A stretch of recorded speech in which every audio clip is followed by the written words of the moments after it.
সূরাতুন নাসর কোরআন কারীমের 103 নম্বর আয়াত, 3 নং সূরা। ছোট্ট একটি সূরা, কিন্তু এই সূরার বিষয়ে অনেক বড় ফজিলত আছে। এই আয়াতের তাফসীর বিশাল, অত্যন্ত চমৎকার একটি সূরা। ওয়াল আসর ইন্নাল ইনসানা লাফি খুসর ইল্লাল্লাযীনা আমানু ওয়া আমিলুস সালিহাত ওয়া তাওয়াসাউ বিল হক ওয়া তাওয়াসাউ বিস সবর। চারটা কর্মসূচির ঘোষণা এখানে আল্লাহ তাআলা দিয়েছেন। প্রথম নম্বরের বিষয় হচ্ছে আল্লাহ তাআলা এখানে শপথ খেয়েছেন, কসম খেয়েছেন। আমরা জানি কসম কখন খায়, বক্তা কসম খায় তার কথাটা সঠিকভাবে মানুষকে বোঝানোর জন্য এবং তার দাম বৃদ্ধি করার জন্য। দেখবেন যে একটা দোকানদার কসম খায়, তার ক্যাশ ধরে, কারণ তার ক্যাশটা তার কাছে বড় মূল্যবান, যে আমি আমার ক্যাশে হাত ধরে বলতেছি এই দোকানের মালটা এত টাকা দিয়ে কিনেছি। তার এটা গুরুত্ব বোঝানোর জন্য শপথ খায়, কসম করে, তার কথাটা গুরুত্ব বোঝানোর জন্য। ঠিক আল্লাহ তাআলা চারটা কর্মসূচি ঘোষণার পূর্বে তিনি কসম খেয়েছেন। ও আমার বান্দা, প্রথম নাম্বার কথা, আল্লাহ তাআলার কথা বলার জন্য কসমের কোনো প্রয়োজন নাই। দুনিয়া একদিকে, রাত আরেকদিকে, আল্লাহ তাআলার জবান দিয়ে মিথ্যা বের হওয়া অসম্ভব। ওনার শপথের কোনো প্রয়োজন নাই, তারপরেও শপথ কেন করলেন? তার মানে এর পরের বিষয়গুলা আল্লাহর কাছে অত্যন্ত গুরুত্বপূর্ণ। আল্লাহ শপথ করলেন তো এমন এক জিনিসের শপথ করলেন যেটা একদম স্বাভাবিক একটা বস্তু। সময়ের কসম, যুগের কসম, কালের কসম। ওয়াল আসর, কালের কসম, সময়ের কসম। কাল বলেন, সবাই বলেন, যুগ বলেন, পুরোটার অর্থই হচ্ছে হায়াতের কসম। ও বান্দা, আমি যে তোমাকে সময় দিয়েছি 60-70 বছর, ওই জিন্দেগির কসম আমি কাটতেছি। সুবহানাল্লাহ। মুহতারাম হাজিরিন, জিন্দেগির কসম খেয়েছেন, হায়াতের কসম খেয়েছেন। একজন মা দেখবেন, সে যখন কসম খায় তখন তার প্রিয় বস্তু যেটা, সেটার গায়ে ধরে কসম খায়। যদি এটা জায়েজ নাই, তার সন্তানের মাথায় হাত রেখে কসম খায়, প্রিয় বস্তুর কসম খায়। ঠিক আল্লাহ কসম তো করলেন, হায়াতের কসম করলেন, সময়ের কসম করলেন, মানুষের জীবনের মিনিটের কসম খাইলেন। কেন খাইলেন? তার মানে আমার আল্লাহর দেওয়া হায়াত, আল্লাহর দেওয়া জীবন ব্যবস্থা, 60-70 বছরের জিন্দেগি আমি আল্লাহর কাছে অত্যন্ত দামি। সেই জন্য মহারব যুগের কসম খেয়েছেন, আমার আর আপনার হায়াতের কসম খেয়েছেন। সুবহানাল্লাহ। মুহতারাম হাজিরিন, একটা ছোট্ট মাসআলা বলি, মাসআলা বলে বুঝবেন যে 1 মিনিটের হায়াতের কি দাম। আমাদের একজন মার গর্ভে, মাতৃগর্ভে 2 জন সন্তান জন্মগ্রহণ করলেন। একজন সন্তান, তার হাত যেমন সুস্থ, দেহ তেমন সঠিক, দেখতে নাদুস নুদুস, খুব চমৎকার তার চেহারা, কিন্তু মৃত্যুর সময়, জন্মের সময় সে মৃত্যু অবস্থায় জন্মগ্রহণ করেছে। তার 1 মিনিট পরিমাণ হায়াত সে পায় নাই, জীবন সে পায় নাই। এই মায়ের গর্ভে 2য় বর্ষে আরেকজন সন্তান জন্মগ্রহণ করেছে। যেই সন্তানটা বিকলাঙ্গ, বধির, অথবা কানা, অথবা পঙ্গু, যেটাকে বলা হয় প্রতিবন্ধী, কিন্তু সে দুনিয়াতে আসার সময় 1 মিনিটের হায়াত পেয়েছে।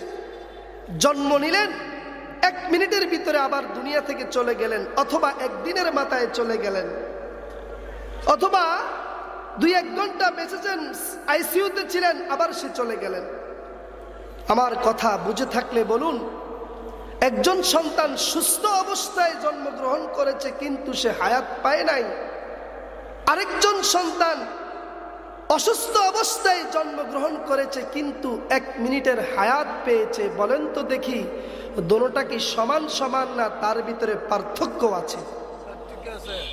শরীয়ত বলে যিনি সুস্থ জন্মগ্রহণ করেছেন কিন্তু হায়াত পায় নাই, তাকে মাটির নিচে কোন রকম ভাবে দাফন করে দাও, নামও লাগবে না, জানাজাও পড়তে হবে না, আকিকার দেওয়ার কোনো প্রয়োজন নাই, তাকে সুন্দরভাবে মাটির নিচে দাফন করে দাও, সে তো মৃত অবস্থায় এসেছে। কিন্তু যে ছেলেটা আন্ধা হয়েছে, চোখ নাই, বধির, প্রতিবন্ধী, সে 1 মিনিটের হায়াত পেল, ইসলাম বলে, শরীয়ত বলে সুন্দর একটা নাম তার রাখো, তাকে দাপন করো এবং তাকে সুন্দর তরিকায় দাপন করবা। খবরদার 70 বছরের আউলিয়াকে, বড় বড় পীর মাশায়েখকে যেই তরিকায় জানাজা পড়ানো হয় সেই তরিকায় জানাজা পড়াও এবং তাকে সুন্দরভাবে গোসল করাও এবং তার কাপড়ের ব্যবস্থা করো, ঠিক সুন্দর তরিকায় তার জানাজার নামাজের ব্যবস্থা করে তাকে দাপনের ব্যবস্থা করো। সুবহানাল্লাহ। শুধু তাই নয়, 70 বছরের একজন আউলিয়া, কথার কথা আল্লামা আহমদ শফি সাহেব নাওয়ারাল্লাহু বারাকাতুহু অথবা আল্লামা দেলাওয়ার হোসেন সাইদি রাহমাতুল্লাহি আলাইহি, ওনাকে যেই তরিকায় দাপন দেওয়া হবে, আল্লাহুম্মা গফির লি হাইয়িনা ওয়া মাইয়িতিনা ওয়া শাহিদিনা ওয়া গায়িবিনা, এর অর্থ কি? আল্লাহ, আমরা যারা জীবিত আছি, যারা মরে গেছে, যারা ছোট, যারা বড়, সবাইকে মাফ করে দাও এবং এই মাইটটাতে রাখতেছি তাকেও ক্ষমা করে দাও। কথা বুঝবেন? অর্থাৎ বালেগ হলে তার জন্য দোয়া হচ্ছে, নিজে ক্ষমা চাওয়া, যাকে রাখতেছি তাকে ক্ষমা করে দেন, এই দোয়া নামাজে করি, এটা না? কিন্তু আপনি একজন বধির, প্রতিবন্ধী লোক, শিশু, নাবালেগ অবস্থায় মারা গেছে, তার জানাজার নামাজে কিন্তু দোয়া পরিবর্তন আছে। আল্লাহুম্মা জালহু লানা ফারদাও ওয়াজআলহু লানা আজরা ওয়া যুখরা ওয়াজআলহু লানা শাফিআ ওয়া মুশাফফা। আয় আল্লাহ, এই 1 দিনের হায়াত পেয়েছে সন্তানটা, 1 বছরের হায়াত পেয়েছে, 5 বছরের হায়াত পেয়েছে, বালেগ হতে পারে নাই, এখন সে দুনিয়া থেকে চলে গেছে। আয় আল্লাহ, আমার এই নিয়ামত, তোমার দেওয়া নিয়ামত, একে রেখে দিচ্ছি, মাটির নিচে দাফন করে দিচ্ছি, তাকে দিয়ে আমাদের নাজাতের ব্যবস্থা করো, কিয়ামতের হাসরে আমাকে সুপারিশের ব্যবস্থা করো। সুবহানাল্লাহ। আমার কথা বুঝছেন? 1 মিনিট হায়াত পেয়েছে কিন্তু সে বধির, প্রতিবন্ধী। আহা, এখন তাকে দাফনের সময় বলতেছে, এই নিয়ামত রেখে দিচ্ছি, আমাকে তুমি পরকালে এটার পুরস্কার দিও। সুবহানাল্লাহ। শুধু কি তাই? जन्नत दोज़ख से या रब क्या करो, आरज़ू है मैं तुझे देखा करो, बे तू जन्नत दोज़ख से आए दिलरुबा, बातु दोज़ख जन्नत आए दिल फजा।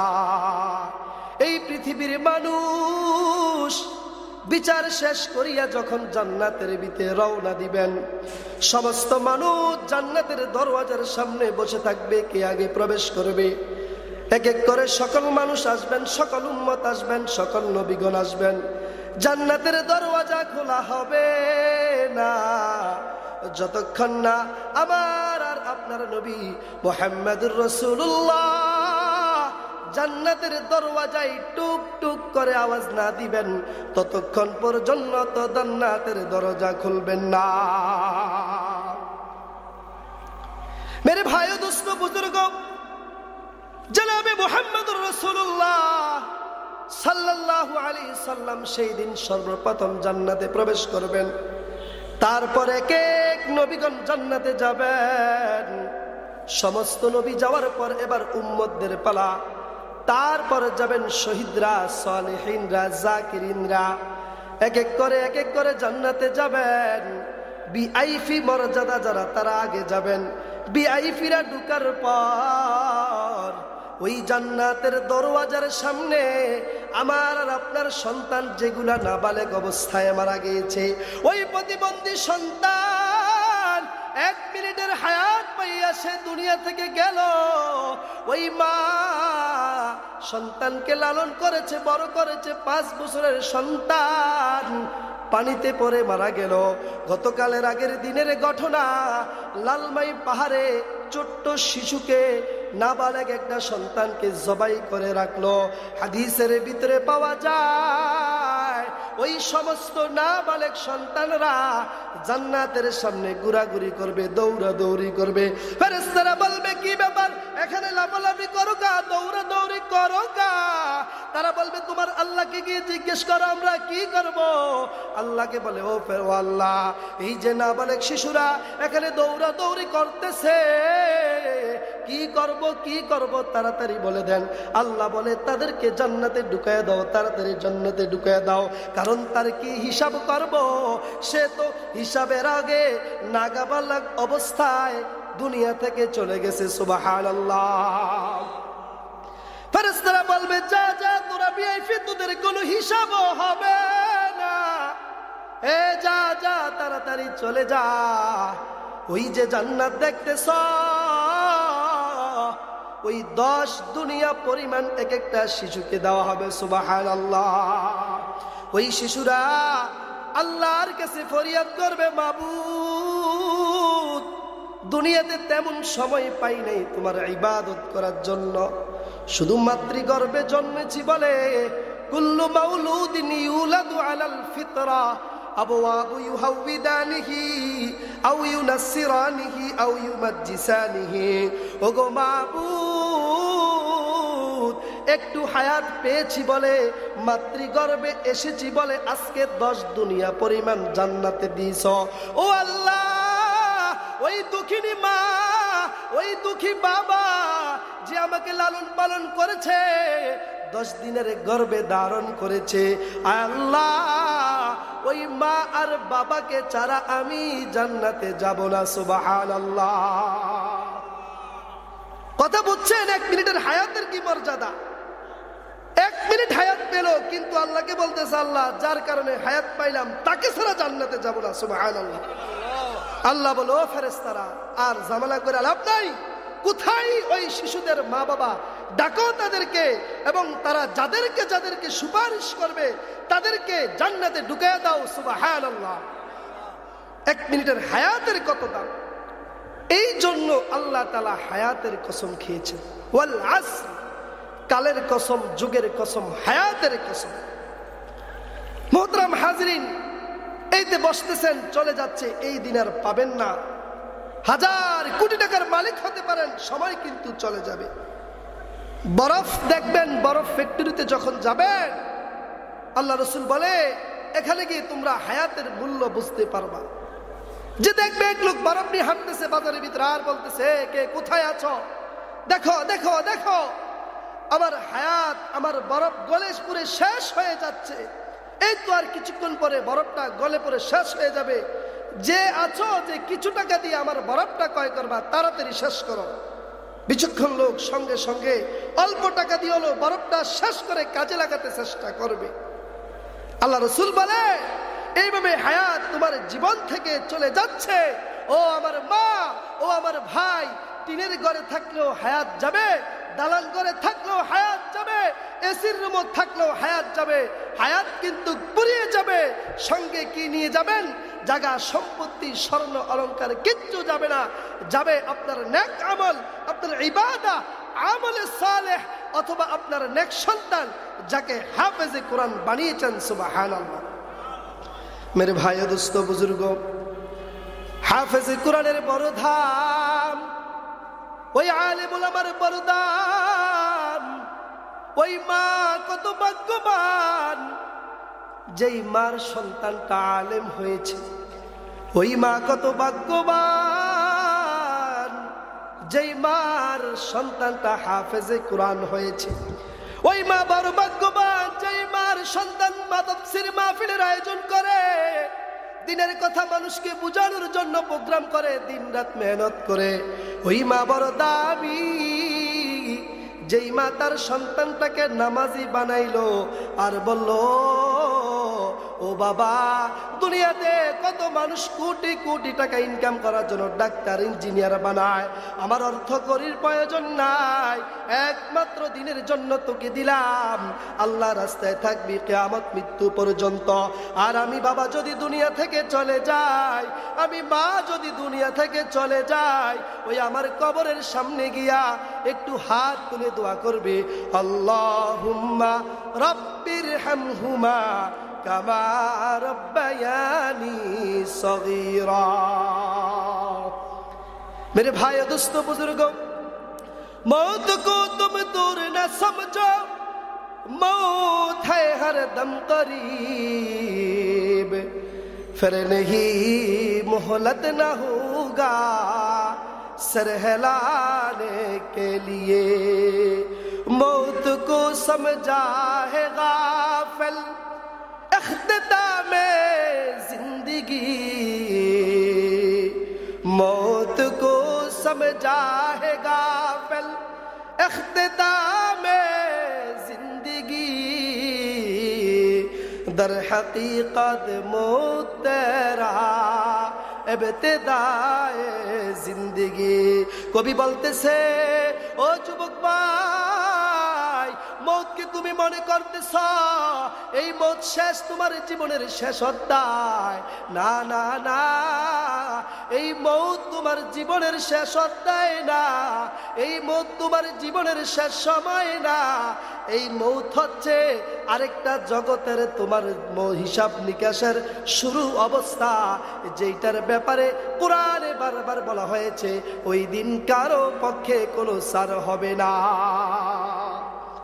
এই জন্য ভাই বারবার বলি, কত জুমাতে বলেছি, ও পর্দার মা গো, আমাকে অনেক মা মনে মনে বদদুয়া দেন, হুজুর শুধু মহিলাদের কথা বলে। কি বলবো মা, তোমার মতো দামি মানুষ এই পৃথিবীতে আর নাই। তোমার গর্ভেই নবীরা জন্ম নিয়েছেন, আউলিয়ারা জন্ম নিয়েছেন, তোমার গর্ভেই বাইজিদ বুস্তামি জন্ম নিয়েছে, তোমার গর্ভে খাজা নিজামুদ্দিন চিশতি জন্ম নিয়েছে, তোমার ঘরে সরমুনার পীর, সরসিনার পীর, ফুলপুরের পীর, আউলিয়ায়ে কেরামরা তৈরি হয়েছে। ও মা, তোমার ফ্যাক্টরি যদি ভালো হয়ে যায়, ওই প্রোডাকশন এখনো এই যুগে বড় বড় আউলিয়ারা আসতে বাধ্য। একটা পুরুষের তার কত ব্যাপারে আল্লাহর কাছে জবাবদাহিতা করতে হবে। তুমি কেমনে কামাই করেছ, কেমনে করেছ, কি করেছ, তুমি তোমার হারাম কাজ দিয়ে তোমার বিবিকে খাওয়াইছ, সন্তানকে খাওয়াইছ, আজকে আমার সামনে তোমার বিচার। কিন্তু বিবি বলবে আল্লাহ সে কোথায় থেকে খাওয়াইলো এটা দেখার নাই, আমি তো এটা দেখি নাই। আল্লাহ বলবে যা যা যা, তোমাকে নাজাত দিয়ে দিলাম। এই জন্য মা বোনেরা, জান্নাতে যাওয়ার সহজ রাস্তা, এক নাম্বার যদি পর্দা করে স্বামীর খেদমত করে, সঠিক মতে নামাজ রোজা আদায় করে, এ মার মতো মূল্যবান আর কোনো সম্পদ নাই। মোহতারাম হাজিরিন, আল্লাহ রসুল বলে 5 জিনিস আসার পূর্বে 5 জিনিসের কদর করো। শাবাবাকা ক্বাবলা হারমিক, তোমার যৌবন আছে, এমন একটা সময় আসবে সেজদা দিতে মনে চাইবে, ওই বয়ানের মাঠে গিয়ে বসতে মনে চাইবে, কিন্তু শরীর অকেজো হয়ে যাবে, পা অকেজো হয়ে যাবে, হাঁটি হাঁটি করে ওই মসজিদের বারান্দায় যাওয়ার ক্ষমতা তোমার হবে না। আজকে তোমার যৌবনের পাহাড়, তোমার যৌবনের পাওয়ারে আজকে তুমি বাইক নিয়ে চলাচলি করো, কত মুরব্বীর গায়ে লাগে, কত রিক্সার ড্রাইভারের সঙ্গে অসৎ আচরণ করো। এমন একটা সময় আসবে শরীর নিচের নিথর দেহর মাটিতে পড়ে থাকবে, সেখান থেকে উঠার ক্ষমতা আল্লাহ তোমাকে দিবে না। ওই সময় চলে যাবে, আর ফিরে আসবে না। এক কাঠুরি জঙ্গলে কাঠ কাটতে গিয়েছে, যেতে যেতে দেখতেছে একটা জায়গা থেকে খুশবু আসতেছে, ঘ্রাণ আসতেছে, মেশক আম্বরের মতো সুঘ্রাণ। থুকতেছে, খুঁজতেছে কোথায় থেকে, দেখতেছে একটা জঙ্গল থেকে একটা জিকিরের আওয়াজ আসতেছে। জিকিরে বলতেছে লা ইলাহা ইল্লাল্লাহ, লা ইলাহা ইল্লাল্লাহ। ওই জিকিরের আওয়াজ। ও ভাই, কে তুমি, কি তোমার পরিচয়? এই জঙ্গলের ভিতরে তুমি কার নামে জিকির করতেছো, কেনই বা করতেছো? আর তুমি মাটির নিচে কেন পড়ে আছো? সেখান থেকে গাইবি আওয়াজ, ও কাঠুরি ভাই, আমি স্বাভাবিক কোনো লোক ছিলাম না, আমি আল্লাহর বড় আশিক ছিলাম, আল্লাহর বড় দেওয়ানা ছিলাম। কিন্তু আমি দুনিয়াতে থাকা অবস্থায় আল্লাহকে বলেছি, মাবুদ ওই মৃত্যুর সময়ও আমাকে জিকির করার তৌফিক দিও। আজকে আমার হায়াত নাই, ওই মাটির নিচে আমি আল্লাহর জিকির করি। কয় কতশো বছর জিকির করা, কয় 400 বছর জিকির করে। ওই কাঠুরিয়া এই কথা শুনিয়া পাথরগুলা নিয়ে জঙ্গলে রওয়ানা। পাখি মারতেছে, পাথর শেষ করতেছে, পাখি মারতেছে, পাথর শেষ করতেছে। জঙ্গলের হরিণ শিকার করতেছে, পাথর শেষ করতেছে। করতে করতে ওই কলসির সমস্ত পাথর শেষ, আর একটা পাথরও বাকি নাই। একদিন তার বিবি, সে তার সন্তানকে নিয়ে শহরে স্বর্ণকার দোকানে গেল যে কিছু স্বর্ণ বিক্রি করবে, কিছু স্বর্ণ বিক্রি করবে। প্রসিদ্ধতম একটি দোকানে গেল। ওই দোকানে স্বর্ণটা বিক্রি করার জন্য গিয়ে দেখতেছে দোকানের ভিতরে কোথাও কোনো স্বর্ণ নাই। কি ব্যাপার? আপনি তো আমাদের এলাকার সবচেয়ে বড় প্রসিদ্ধ স্বর্ণকার, আপনার দোকানের স্বর্ণগুলা কোথায় গেল? আপনার দোকানের স্বর্ণগুলা যে কে নিয়ে গেল?